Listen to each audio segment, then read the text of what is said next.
Sveiki, labdien visiem! Mēs esam atgriezušies.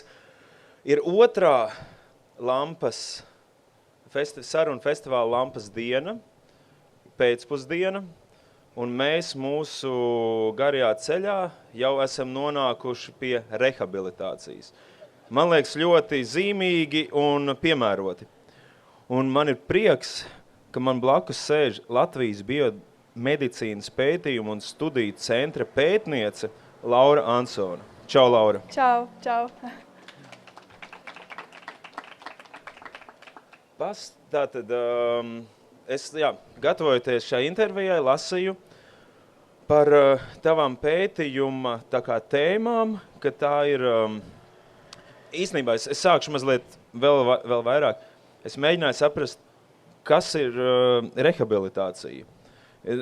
Kā tāds pamats, jo mēs esam, mūsu sarunu sauc domā lēni par rehabilitāciju, tad varbūt mazliet iezīmē to rehabilitāciju, kas tas ir, un tad mazliet paiesim tālāk taviem pētījumiem un tavi personībai.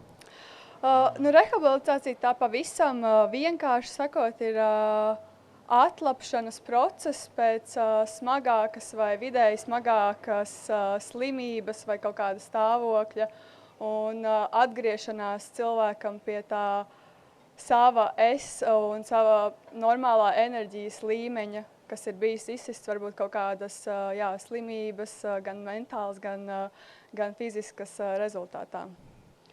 Un šobrīd tu esi izvēlējusies veltīt visu savu uzmanību, visu savu enerģiju, kuru tu velti domāšanai tieši šai tēmai. Varbūt var pastāstīt kaut kādu pirmo, varbūt kāds personisks zīmīgs notikums vai kāda notikuma kopa, kas ir parādījis tev, ka par šo būtu vērts domāt, pētīt un veltīt savu laiku?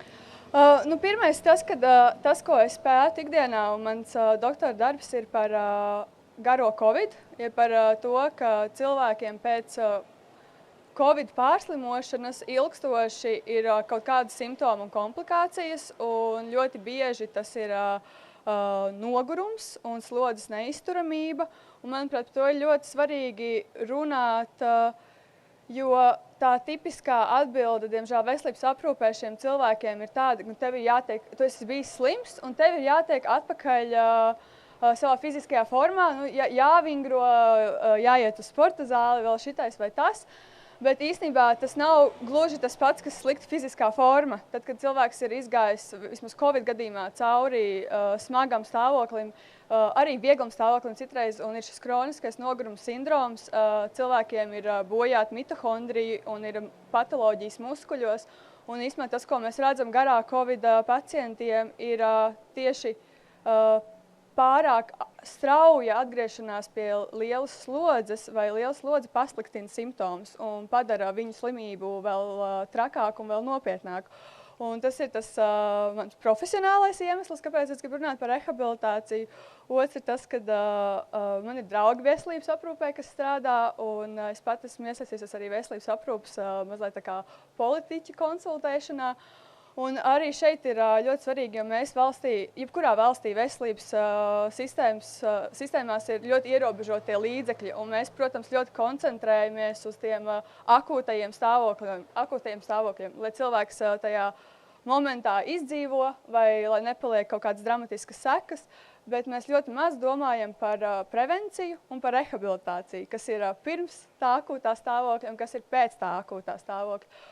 Un mans pašas gadījums, kur es arī izgāju brīnišķīgu rehabilitācijas programmu, ir, ka man bija ļoti smaga izdegšana gadu atpakaļ, un es mēnesi ārstējos rehabilitācijā, un godīgi sakot, man gandrīz vai jāsaka paldies visumam, ka man bija tāda smaga izdegšana, jo es ļoti daudz tajā iemācījos un sapratu par to rehabilitācijas nozīmi, un cik svarīgi ir nevis vienkārši atvesļoties un domāt, man jau viss ir kārtībā un maucam pa vecajam, bet iziet kaut kādu to procesu, saprast labāk sevi un kā dzīvot labāk tālāk, lai nenonāktu atpakaļ tādā stāvoklī. Tā izdegšana notika pirms doktorantūras sākuma?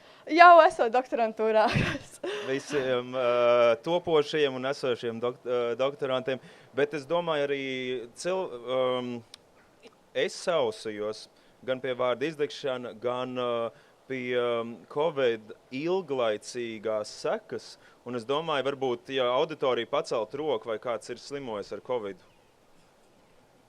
Ok, tad varbūt tā ir tēma, par kur mēs varam mazliet pateikt, ar kādām sekām šiem brīnišķīgiem cilvēkiem varētu, pat nezinot, nākties saskarties ikdienā. Un kā viņi sevi varētu sniegt kaut kādu rehabilitāciju vai arī atrast šo palīdzību.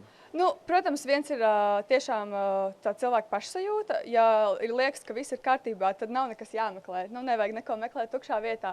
Bet tomēr, ja ir sajūta, ka nav tas enerģijas līmenis vairs atpakaļ, vai kad sirds vairāk daudzās, vai varbūt vienkārši ir kaut kāda arī slodzes neizturamība, tad ir vērts arī iet un konsultēties pie ārstiem un meklēt šīs rehabilitācijas programmas, tādas mums ir pieejamas.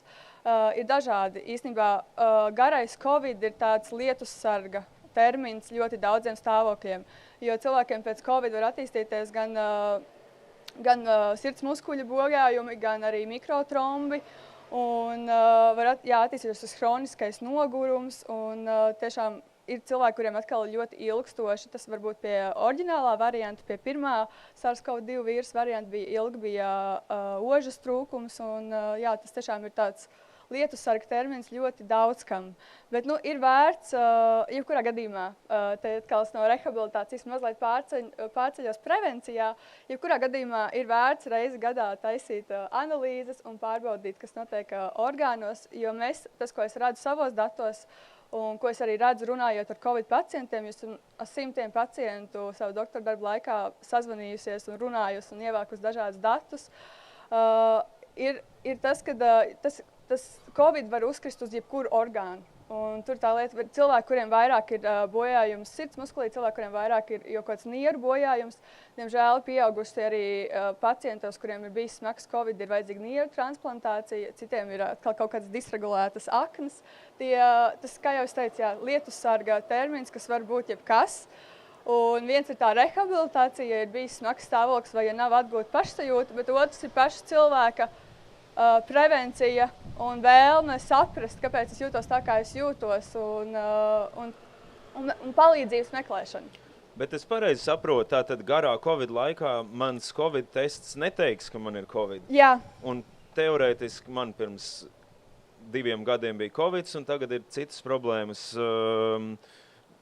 Vai ir kaut kādas veidi, kā to cilvēki var noteikt? Es nezinu, iedur adatiņu kaut kādā orgānā, un jūs kaut kā izpētat šo? Diagnostikas testa garajam Covidam nav, un tas diez vai arī būs iespējams tādā tiešā veidā.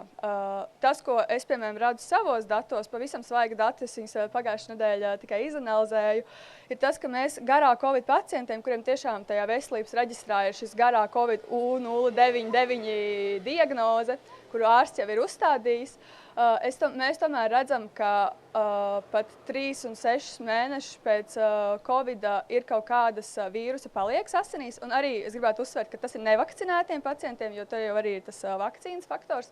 Un tas nozīmē, un tas, ko rāda mūsu dati un ko rāda arī citu zinātnieku dati, ir, ka varētu būt, ka tā hroniskā infekcija kaut kur audos. Vienkārši imunšūnas tajos audos fagocitē uzņem sevī to vīrusu, un asinīs mēs atrodam kaut kāds vīrusu paliekas, bet jā, nebūs tāds vienkārši viens diagnostikas tests, tas ir simptomu un apstākļu kopums, un īstenībā es pat teiktu, ka tā ļoti bieži ir cilvēka un ārsta sadarbība. Arī cilvēka paša spēja pateikt tam savam ārstam, kad es tā jūtos tieši pēc Covid, vai es tā jūtos pēc konkrētas kaut kādas slimības.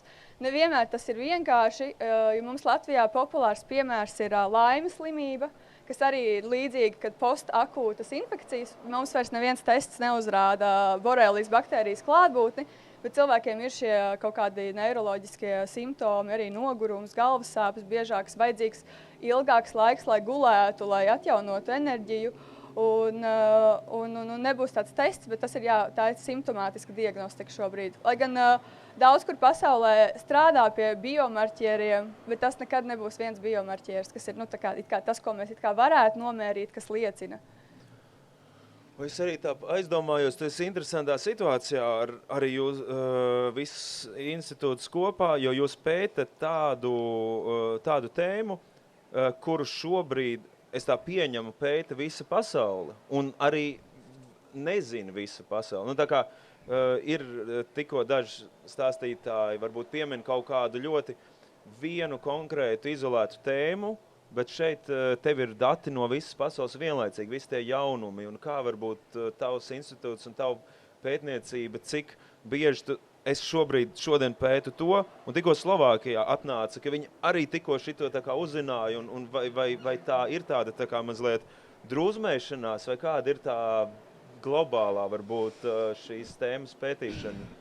Tas, protams, ir ļoti likumsakarīgi, ka tas globāli ir daudz pētīts, jo tas globāli mūs visus arī skāra. Tā bija izteikti globāli problēma pēc definīcijas, kas ir vienkārši pandēmijas definīcija kā tāda. Un tā arī ir taisnība, ka tu saki, ka mēs visu laiku esam kontaktā ar šiem citu valstu pētniekiem. Tas pats piemērs, ka es teicu, ka mēs atrodam vīrusa paliekas asinīs. To es varēju izdarīt, tāpēc, ka es izlasīju citā pētījumā, ka kāds to bija atradis, un man bija veikts transkriptomikas eksperiments. Man bija savākti 90 pacientu asins šūnas un nomērīts visas RNS molekulas, kas ir asinīs.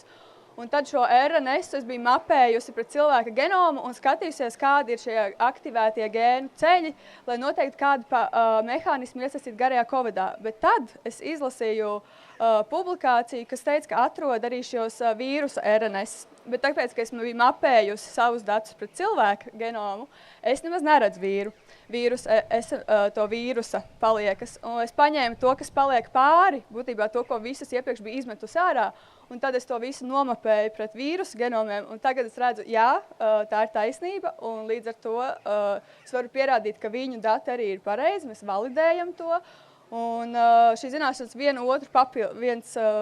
globāli mēs viens otru papildinam. Mēs arī, tas ir kā tāda netieša sadarbība šajā gadījumā, ka es vienkārši izlasīju un pārbaudīju to savos datos, bet mums arī ir tiešas sadarbības, kur globāli man liekas, ka drīz būs viens no lielākajiem ģenētikas pētījumiem pasaulē, kuras arī esmu līdzautore, ko vairāk organizēju kolēģi Somijā, bet es ar saviem datiem piedalos kopā ar viņiem. Mēs skatāmies, kas ir tie ģenētiskie faktori, kas veicina gara Covid attīstību. Un interesanti, tātad tev ir visā pasaulē ir pētnieki, kuru pētījums tu lasi. Kā tu jūties šeit, Latvijā? Vai tev ir kāds tavā institūtā arī ar ko salīdzināt, parunāt, kā tu to darītu, kā es to darītu, pārspriest to? Es izlasīju šo, es izlasīju to, cik ļoti tu esi, cik tā vides šeit pie mums ir? Jā, kā jau mēs saprotam, ka Covid ir relatīvi jauna tēma, ja 4 gadi, ko pētīt. Vai kāds pirms manā institūtā pētīja Covid? Nē. Protams, jā. Un vai es esmu pirmā un gandrīz arī vienīgā, kas pēta to Covid? Jā. Tā kā es neteiktu, ka man ir daudz iespēju par to runāt tādā teorētiskā plaknē vai pielietojamības plaknē.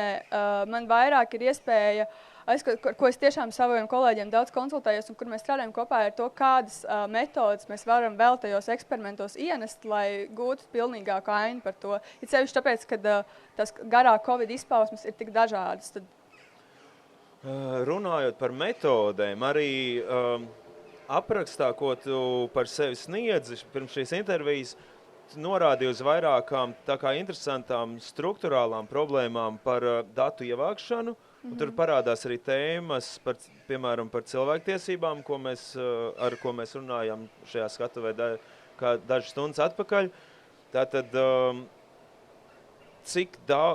kāda ir tā datu pieejamība, varbūt cik ļoti tu tiec pie tiem datiem un vienlaikus kā tas aizskar cilvēka varbūt privātumu.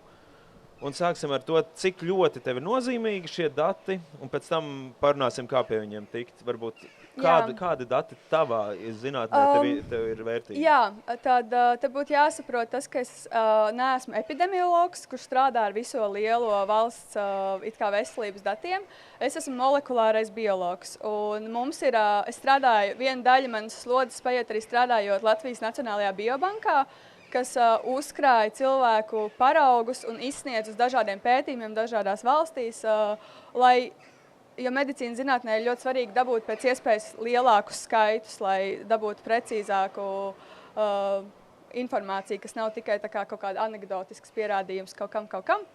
Bet, jā, mums, un tad es veicu eksperimentus, un es tos datus iegūstu no instrumentālām analīzēm. Un tie ir tie dati, ar kuriem strādāju savā doktora darbā, taču, lai iegūtu precīzāku šo cilvēku novērtējumu, tādu fenotipisko, es esmu izmantojis dažādas metodas. Te viens ir bijis tas, ka cilvēku anketēšana, otrs ir bijis cilvēku apzvanīšana, kad tiešām tu viņam uzdod tos jautājumus.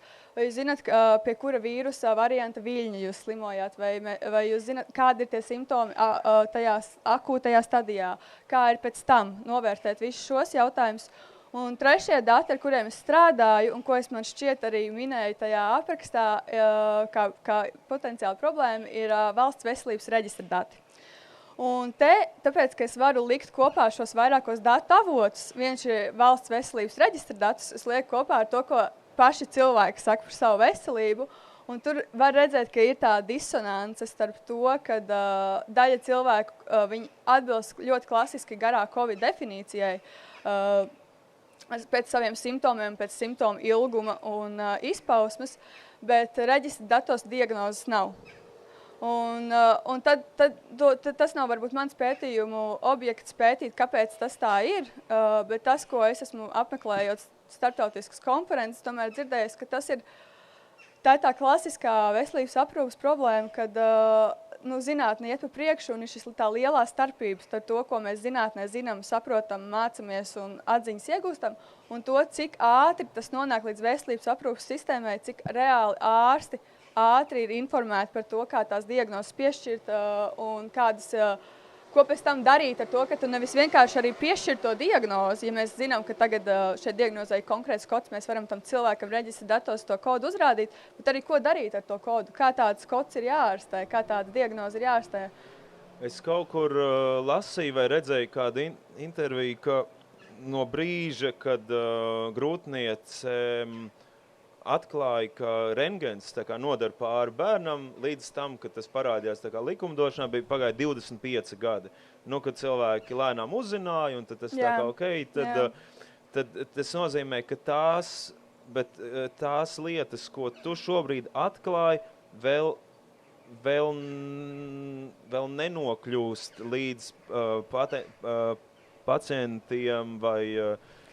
Jā, tiešām tas tā ir. Un, es nezinu, kā ar citiem jauniem zinātniekiem, bet es zinu, ka man un maniem kolēģiem, kas strādā tajā biomedicīnā vai vispār strādā veselības zinātnēs, man liekas, bieži vien iekšējais liekas, ir mazliet tā sajūta, kāda jēga, ja es šito nevaru uzreiz pielietot rīt vai parīt, bet tur ir vajadzīga tā domā lēni un ilgstoši un fokusēti par to, ka tas būs vajadzīgs pēc 20 un 30 gadiem, kāds būs priecīgs, kad tas ir izpētīts un kad varbūt mēs jau varam testēt, kā tas notiek reālā dzīvē, ka mums ir pamats, uz kā notiek terapija testēšana. Ja mēs zinām, ka ir atklāts kaut kāds viens mehānisms, kas darbojās, piemēram, tie mikrotrombi Covidā, tad uzreiz jau var domāt, kā to mikrotrombu problēmu risināt.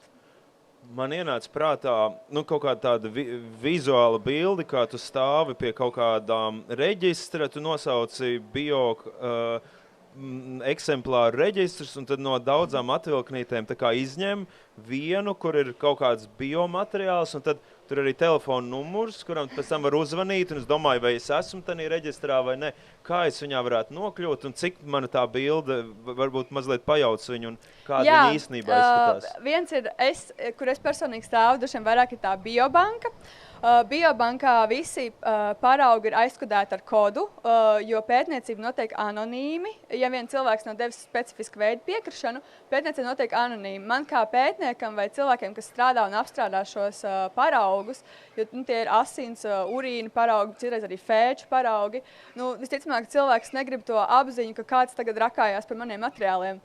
Un, mēs strādājam ar visu aizkodētu un savukārt reģistra datus arī mums ir vesela valstī sistēma, kā tas notiek šo reģistra datu pieprasīšana, ka mums ir savi kodi, mēs uz SPKC sūtam savus kodus, viņi atkodē pēc saviem kodiem un sūta atkal mums atpakaļ informāciju, kur grūti ir piešķirtam cilvēkam konkrētu vārdu un uzvārdu. Tur, kur es esmu strādājis ar anketēšanu un cilvēkiem zvanījusi, tieši tad šie tādi cilvēki, kas ir devuši specifisku piekrišanu, ka es varu strādāt ar viņu personu datiem un arī viņus būtībā anketēt un iegūt no viņiem papildus informāciju.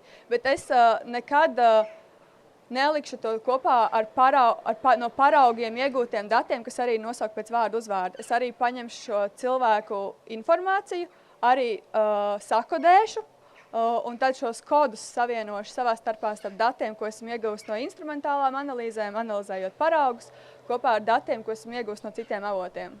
Tad ļoti daudz kodēšanas darba būtībā. Bet interesanti, un tad to kodēšanu tu veic principā tās ētiskās drošības mehānismus tu veic pati. Tu pati sev apgrūtina, lai tu neuzzinātu strādot. Tas viss tā atbildība ir uzlikt tev. Nevis, ja tu vēlētos, protams, ar datiem tu varētu, tev būtu pieeja salikt šis asins pieder tam un apstītos Facebookā, kāds cilvēks izskatās un uzrakstīt viņam. Jā.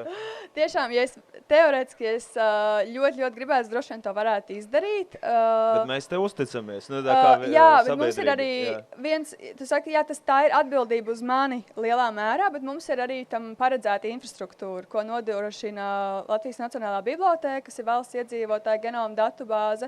Un ko nodrošina šī reģistra informācija, kā viņi to izsniedz, un ko nodrošina arī tas, kā es strādāju. Tas ļoti bieži jau iekodēts jau pašā sākumā, pirms es kaut ko veicu, es jau esmu izdomājusi, kā notiks šī kodēšana, lai tie dati tiktu, ja būtu man kolēģi, man aizrādīt neteikt anonimizēti, bet pseido-anonimizēti. Tāpēc, un tas pseido nozīmē, ka, ja es ļoti gribēšu, es varēšu uzzināt, kas tas ir par cilvēku. Un mums tajā Covid sakarā, tā, ka mēs palaidām šo veidojam pacientu kohortu, ar kuriem strādāt, tā arī bija, kad tās instrukcijas, kā mums bija iesaistīti vairāk cilvēku, kuriem strādā, pirmais, ko viņiem vienmēr arī pasaka, ir, ka, ja tas arī ir sabiedrībā zināms cilvēks, vai tas ir cilvēks, ko jūs zinat personīgi, vai jūs zinat, ka kāds jums viņš kaut kāda attāla paziņa, nekad to nevienā sarunā nedrīkst pieminēt, nekad tu nevar ieiet un meklēt to cilvēku, un tādā ziņā, jā, mēs, protams, izturamies ļoti atbildīgi pret tiem cilvēku sensitīvajiem datiem un informāciju. Nu tā, es tagad esmu sadzirdējis, un es uzticos gan tam, tavu pētījumā tai vērtībai, gan kā klausītājs, un gan tam, ka ar maniem datiem viss būs kārtībā. Es tagad gribētu, rīt ir svētdiena, teiksim, pirmdien, kaut ko zinātnei iedot no sevis. Ja? Varbūt es neesmu mikrobiologs un es nemācēšu tur kaut ko palikt, bet varbūt kaut ko no sevis es varu uzticēt. Un kā man to darīt, un varbūt, jā, kāpēc un cik daudz cilvēku jau to dara? Kas ir tā banka, ar ko tu līdz šim strādā? Vai tie ir citi zinātnieki, kas saprot tā vērtību? Vai kā tu nokļūst? Ir dažādas pieejas pie tā, kā pasaulē ar to strādā. Tas, kā mums šobrīd Latvijā tas strādā, kad tiek piešķirts finansējums konkrētam pētījumu projektam, tad mēs veidojam šo pacientu paraugu kopu, un citreiz tie tiešām ir pacienti, kur ir ļoti specifiski iekļaušanas un izslēgšanas kritēriji, un līdz ar to mēs piesaistam ārstus, kas arī pasaka, vai tas cilvēks atbilst vai neatbilst tam pētījumu kritērijam, un iesaistam un saņemam tos paraugus, kodējam un veicam visu šo darbību. Un tad ir populācijas pētījumi. Un tieši tagad, un paldies tev milzīgs par šo jautājumu, jo tieši šobrīd notiek Latvijas populācijas genoma references projekts. Un es zinu, ka paldies tiem cilvēkiem autoriem, kas jau ir nodevuši savu paraugu. Bet jums ir iespēja ieiet mājaslapā biomed.lu.lv un pieteikties genoma projektam, kuri ietvaros mēs analizēsim jūsu DNS un veidosim populācijas referenci, jo jūs zināt, ka katru reizi, kad jūs nododat analīzes, vienalga, ko jums nomēra kaut kādu tur C-reaktīvo proteīnu, kas ir iekaisuma marķieris, jūs vienmēr skaties, vai viņš ir paaugstināts vai pazemināts. Un jautājums paaugstināts vai pazemināts pret ko? Un tā ir tā reference. Un tāpat tās arī, lai attīstītu vairāk šo ģenētikas analīžu izmantošanu, un lai ģenētikas analīžu izmantošana būtu precīzāk, mums ir vajadzīga tieši šīs populācijas reference, jo mēs zinām no pētījumiem visā pasaulē, cik ļoti atšķirās nevis vienkārši tur āzieši, kaukāzieši un melnēdainie, bet cik ļoti arī atšķirās iekš vienas kaukāziešu rases, cik ļoti atšķirās baltieši no, teiksim, frančiem vai itāļiem. Mēs to arī redzam bieži vien pēc fiziskām pazīmēm, bet ģenētikā tas ir vēl daudz smalkāk, un tāpēc ir ļoti svarīgi, ka tā reference ir precīza. Tā kā, ja kāds sajūta vēlmi palīdzēt un uzticās tam, ka viss būs godīgi, anonīmi, mēs rūpējamies par jūsu datiem, laipni aicināti piedalīties šajā projektā. Un tad būs jānodod asins paraudziņš un varēs iet uz jebkuru gulbja laboratoriju. Savu ērtāko, tuvāko. Tā. Vēl es tā iedomājos, piemēram, es uzticos, bet ne līdz galam es gribētu uzticēties, bet būtu droši, ka es varbūt negribu uzzināt, kas ir mans vecais tēvs. Vai tur tieši gribu. Vai cik iespējams man ir regulēt jau nodotos datus, ka šo darīs, šo nē, šo pētīs, šo nē.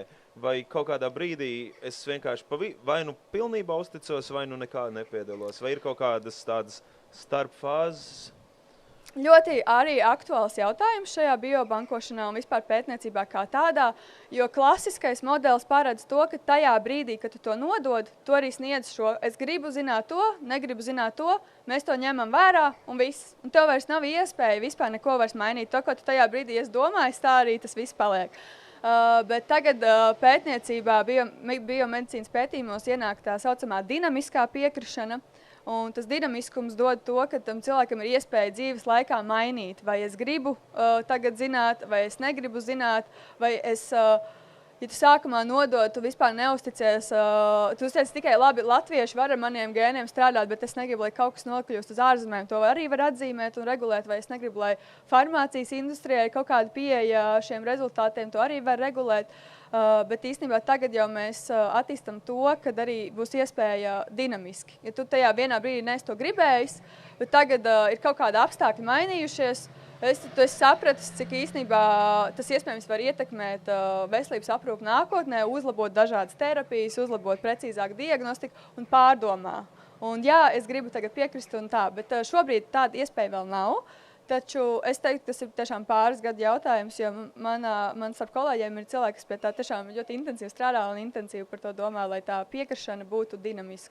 Un uz to arī iet rietumu pasaules pētījumi. Un tu strādā ar Latvijas populāciju. Jā. Visi tavi dati nāk vietē. Un tavs piemērs par izdegšanu bija tikai viens no rehabilitācijas veidiem, vai tavā pētniecībā tas arī parādās? Vai šī ir mentālā rehabilitācija? Jā, tas noteikti, es kā pētot molekulāros mehānismus, noteikti nedomāju par mentālo rehabilitāciju. Taču runājot ar cilvēkiem, es atkal par šiem pacientiem, jūs ļoti labi saprotat, cik tas ir vajadzīgs, jo ir... Šie cilvēki īstenībā tiešām daļa jūtas ļoti stigmatizēti un nesaprasti. Bez maz vai, un kas tu tāds vārguls esi? Tas jau bija tikai Covid, tā jau bija tikai bez maz vai gripa. Nekas jau tāds nopietns, visi taču izveseļojās. Tur ir arī noteikti ir kaut kāda tā mentālā dimensija, ka ir vajadzīgs arī ar šiem cilvēkiem strādāt arī tādā jau, arī mentālā plaknē. Jā, dzirdot, cik ar kādu aizrautību tu pieeja šīm lietām, es vēlreiz tad domāju, kāds bija tas ceļš, kā tu nokļuvi uz doktorantu, tu stāstīji, ka tie notikumi, bet arī bioloģija un vispār, jo izklausās, ka tā nav tikai daba, ir ļoti daudz eksaktu, ļoti precīzu lietu, gandrīz tāda grāmatvedība ar kodiem un ar populācijām datu apstrādi. Tu noklāji tik dažādas tās jomas, kā tu tieši šeit nokļuvi, varbūt tev ienāk prātā kaut kas? Paldies arī par šo jautājumu. Man gribās arī autorei pateikt, ka es sāku savu ceļu zinātnē 25 gadu vecumā, sāku studēt tikai bioloģiju, jo pirms tam pēc vidusskolas man vispār īpaši negribējās studēt. Tiešām likās, ka ir jādara kaut kas praktisks savu dzīvi, bet labi, no sabiedrības vecāku pārējo spiediens iestājos Rīgas Tehniskajā universitātē, nokārtoju visu. Viņu izturēja veselus 6 gadus. Es gribētu aplausus, ka viņi ir spējīgi vesels 6 gadus sabiedrības spiedienam turēties pretī. Tas ir ļoti spēcīgi cilvēki. Īstenībā pēc tam es arī pastrādāju, man bija turismu uzņēmums, un man nenormāli interesēja daba, jo man bija dabas turismu uzņēmums, un šeit arī redzu draugus un biedrus no biedrības Piedzīvojumu gars, un es strādāju biedrībā Piedzīvojumu gars, nevalstiskā organizācija, veidu cilvēks pārgājienos, laivu braucienos, viss kaut kas, ko es organizēju. Mums bija tādas platformas koku galotnēs, un mēs taisījām vakariņas koku galotnēs, un es nenormāli ticēju dabai, un joprojām ticu dabas dziedinošiem spēkam. Un tā, ka man bija šis turismu uzņēmums, un mums tā intensīvā sezona bija pa vasarām, tad vienā brīdī man bija tāds, bet es tik ļoti to dabu mīlu un saprotu, bet es gribu dziļāk saprast, kāpēc tas tā ir, kāpēc tas ir šitā. Un es vairāk aizgāju tādu, aiz nekā darīt, pa ziemu vajadzētu pastudēt, lai es tai nākamajai turismu sezonai vasarā. Un es vispār gāju, es mācīšos par mēžu, par svaigu gaisu, par šito, par to. Un mans tās bija tāds, ka es īstenībā, banāli izklausīsies, bet es iemīlējos molekulārajā bioloģijā, es iemīlējos ģenētikā, es sēdēju tajās lekcijās un mums ir tāda pasniedzēja profesora Dāca Straume, un kā viņa stāstīja, tāda aizrautība par to ģenētiku, ka tas ietekmē šito te, un man likās, tur ir tas, tas dzīvības noslēpums. Dzīvības noslēpums, tas ir tas, kā dzīvība nodod to informāciju, pretojās tur entropijai, visur apkārt valdošajam hausam, ievieš struktūru. Un man tiešām tas tā aizrāva, ka es aizgāju šajā pašā biomedicīnas pētījuma studiju centrā brīvprātīgi teikt, man tagad brīvs laiks, man līdz vasarai es neesmu tādā situācijā kā citi studenti, kuriem varbūt jāstrādā vai kaut kas tāds, ka es varu brīvo laiku pavadīt arī padarot, ko viņiem vajag. Un tā es joprojām tur esmu, tikai tas vairs nav mans brīvais laiks, tas ir man lielākā daļa dzīves studējot, gan ģenētika, bet vairāk jau tādu ģenētikas regulācija manā gadījumā šobrīd, bet jā. Super, tu man divreiz aizkustināji gan par to, kā tu stāsti, mazliet aplipināji arī mani, ka man sāka interesēt daba, un dzīvības rašanās vispār notikums, tas bija tiešām lipīgi. Un otrs, tāds pārdomas, ka mēs, es esmu daudz, varbūt es mazliet padalīšos savu personīgo pieredzi, bet es esmu redzējis, kad es studēju uzreiz pēc vidusskolas Vācijā, manu kursbiedru vidējais vecums bija tur 24, 25 gadi, kas tiešām ir dzīvi, pieredzējuši, un viņi zina, kāpēc viņam tas interesē. Un tas vārds studēšana, man šķiet, ir tiešām, tavā gadījumā izklausās, ka tu tiešām aizgāji studēt. Nevis kaut kā, ka jūra tevi ienesā pēc vidusskolas, kaut kas jādara. Tagad tu tiešām izvēlējies studēt, un man kā tavs piemērs šķiet ļoti daudziem varētu būt vērtīgs un saprast, ka tas laiks, ko tu strādā un ko tu darbojies un ko tu atrod to, kur tā mirdz acis un tu pilnīgi var aplipināt apkārtējos, ir tā pareizā lieta, ko jāstāv. Man ir tiešām iedvesmojoši ar tevi runāt. Paldies! Tā, es domāju, te mums ir vēl tādas tās struktūrālās lietas, tagad jau tā kā tradīcija ar vienu izņēmumu ir iesēdināt tevi tanī Evikas Siliņas krēslā, un varbūt pastāsti uzreiz par šo zinātni, par šiem iespējām uzreiz pirmās 3 lietas, ko tu rīt, pirmdien, kad darba dienas būs atkal izdarīts. Jā, tā kā man ir arī šis nevalstiskā organizācija un pilsoniskā aktīvismu fonds, es nevienmēr varu ļoti veiksmīgi nodalīt, ko es gribu zinātnē un ko es gribu sabiedrībai. Tāpēc es teiktu tā, mans pirmais ka premjerministra uzdevums būtu tomēr sakārtot šo e-veselību, sakārtot to, kā mēs uzturam pacientu reģistrus. Tas ir nenormāli svarīgi. Mums vēl 3 gadus atpakaļ nebija onkoloģisko pacientu reģistrs, kas ir daudziem cilvēkiem tas ir dzīves vai nāves jautājums īstenībā. Bet jā, viens ir šī e-veselība un tas, kā mēs uzkrājam un ko mēs darām ar veselības datiem. Man ar viņiem ir jāstrādā un tur ir zināms hauss tajā visā. Jā, un otrs būtu, es nezinu, vismaz 100% neesmu pārliecināta, bet vai mums ir skolās izglītības, tā veselības mācība? Vai kāds iet skolā no mūsu... Man liekas, ka jā, kaut kas māja autorijā, ka nav tā veselības mācība. Es teiktu, ka ir svarīgi cilvēkus... Un tajā veselības mācībā tiešām varbūt tas ir arī integrēt iekšā to slimību prevencijas un slimību rehabilitācijas momentu arī, jo tad, kad jau cilvēks ir akūtajā stāvoklī, tur nav vairs tā kā daudz domas, tur ir ārsts viens, ārsts otrs, uzņemšana vai ātrā palīdzība. Tā kā tur nav daudz domas, bet tur, kur atkal ir šī kā nenonākt līdz tai slimībai vai kā atkopties pēc slimības, tas atkal ir ļoti liels izglītības jautājums. Es gribētu arī pateikt kādu ideju, kā strādāt ar pieaugušiem cilvēkiem šajā izglītībā, bet man nav tāda ideja, tāpēc saku veselības mācība un e-veselība un veselības datu pārvaldība. 3 lietas, ko es gribētu uzlabot. Super. Labi. Nu tad, vai ir kaut kas tāds, ko tu vēl gribēji pateikt, bet es vispār tev neuzvedināju necik? Vai aizvilināju prom no šīs tēmas? Zini kā, man iepriekš likās, kad man šito beigās prasīs, tad es teikšu, piesakaties genoma references projektā, kad tas būs tāds mans iespēja to arī pārreklamēt, bet tāpēc man jau bija tāda iespēja, bet es vēlreiz izmantošu iespēju atgādināt, ka un ko es vēl gribēju pateikt, varbūt kontroversāli viedokli, drīkst beigās? Aiziet. Es gribētu teikt, tā kā mums ir pienākums, ja mēs gribam tur izglītības sistēmu un labus ceļus Latvijā, mums ir pienākums, vai vecākiem labas pensijas un tādā, mums ir pienākums maksāt nodokļus. Es gribētu arī teikt, ja jums liekas, ka jūs gribat labu veselības aprūpi, es gribētu teikt, ka mūsu pienākums un mūsu pienākums ir arī piedalīties veselības aprūpes pētījumos un piedalīties biomedicīnas pētījumos, lai tiešām nākotnē katrai nākamajai paaudzei būtu arvien labāk tā veselības aprūpe, arvien precīzāka, lai īstajai slimībai, īstiem cilvēkam var iedot īsto medikamentu īstajā devā.